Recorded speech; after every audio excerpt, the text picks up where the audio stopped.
गुढीपाडव्याच्या दिवशी दारासमोर किंवा अंगणात गुढी उभारून तिची पूजा केली जाते।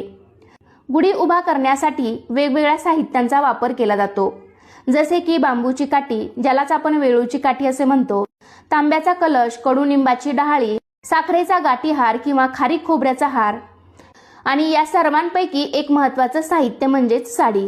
तर आजच्या व्हिडिओमध्ये मी तुम्हाला गुढीला कोणत्या रंगाची साडी नेसवावी, त्यासोबतच साड्यांचे काही 4-5 रंग मी तुम्हाला आजच्या व्हिडिओमध्ये सांगणार आहेत, जे तुम्ही तुमच्या गुढीला नेसवू शकता आणि स्वतः देखील तुम्ही नेसवू शकता।